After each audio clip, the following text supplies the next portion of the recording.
everyone, my name is Jay and I'm an artist. I've been on YouTube since 2006 and have tried several times unsuccessfully to be a consistent YouTube creator.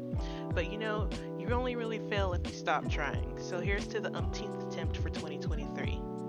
So far I've managed to release one video for each month, which is better than none, so that's pretty good. I wanted to do something different for this video. Normally I just put music over my video and add a bunch of hashtags, but I wanted to push myself to start talking and actually participating in the process. I'm a very introverted person. I don't speak unless spoken to, and I have a hard time being in the limelight. I also just never feel good enough to put myself out there. For most of my life, I've been almost invisible. Over the years, I've realized it's starting to hold me back. If I didn't let my insecurities get in the way, I would have at least failed enough to truly learn and be better by now. This year I decided I was going to put myself and my work out there. I'm going to work on the projects and have the adventures I thought I had to be a certain place in my life to have. At the beginning of the year, I made a plan for myself, both personally and creatively. One of those goals was to start building this YouTube channel. The hardest part so far for me is sitting down and recording myself drawing. Even though I know no one is watching me work, the process of recording has my brain trying to split focus, and it ends up taking me longer to work on a piece. I second guess myself and what I'm doing, like I'm being judged. I am, just not yet at that point. So, if anyone has any suggestions on how not to think about the camera while recording, that would be a huge help to me. If you haven't noticed yet, I'm working on a magical girl version of Princess Peach. I love magical girls, they're so positive, but the older I get, the more naive I think the characters are, and I just chuck that up to life. I was watching Sailor Moon Crystal, the one on Netflix a while ago, trying to get some nostalgia from my youngin' days, and was just mortified. I forgot that Usagi and her friends are like 16, 14 years old, and Tuxedo Mask is more or less a grown adult man. There are many questionable scenes between Usagi and Tuxedo Mask, and then because now that I think about it, they get their butts handed to them, cry, and realize they have a special move.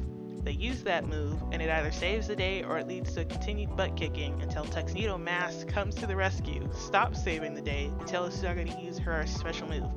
Then I get to the portion of the show with Chibi Moon, and also forgot about Chibiusa, and how Usagi and Tuxedo Mask are her parents. Why is she trying to hook up with her dad? And why is she trying to kill her mom so that she can get with her dad? And why is she so thirsty in this show? I mean, I'd be mad too if I stopped growing at 8 and I was a grown woman trapped in a child's body, but that's still her dad. I was so stressed out watching this show. So until there's a Sailor Moon that can get the job done without crying or complaining or waiting for a grown man to sweep her off her child feet, I won't be watching anymore. Just to preserve a little bit of the joy I remember having as a kid watching the show. Now my favorite magical girls are the ones in Magica Madoka. I haven't finished it, but the first 3 episodes are definitely burned into my memory. Let me know if you have a favorite magical girl anime in the comments.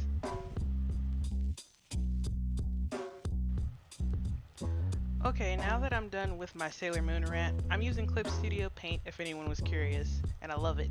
Especially since I use it on my desktop, my laptop, and my tablet and can share files between all of them. That's honestly the best part. It's also a great tool for beginner artists and more affordable than Photoshop. I know there are free softwares, but they were never fun for me. I've also been playing around with the animation side of Clip Studio. It's not as complicated as I thought it would be. I actually was able to figure it out in an hour. I also used it for some animations for the Global Game Jam this year. For those of you who don't know, the Global Game Jam is an event that happens every year about the beginning of the year where game devs, artists, musicians, and basically anyone on any level of game development around the world creates games based on the theme provided by the organizers. It's a really great opportunity to make friends, gain new skills, and even make a game to put in your portfolio. This year my goal was networking and learning from others. I was a part of such a cool team. I think we had the most diversely skilled group at the location I chose. The event takes place online and in person, but I went to my local university to participate in person, but we ended up working from home since half of the team lived over 2 hours away. I had a lot of fun doing the game jam and might look into doing some that are on itch.io. They usually have a lot of game jams going on. Another thing I need to decide for my channel and for myself is if I want to do more fan art. I've never been an artist who likes to do fan art or draw characters that already exist, but I occasionally do find a character that I want to draw. A case in point is I'm drawing Princess Peach now, and I did Reagan from Inside Job. Fan art is a great way to pull people into watching, but it can get boring for me personally. Also, when I was in school, fan art was deemed not art, so for the sake of thriving, it was something that I put on the back burner. I don't want to stop altogether, but I want to keep it at a minimum. This is also a great opportunity to talk about some of the projects I'm putting together. So first off, I'm working on recreating a coloring book I made and would sell while I was in college.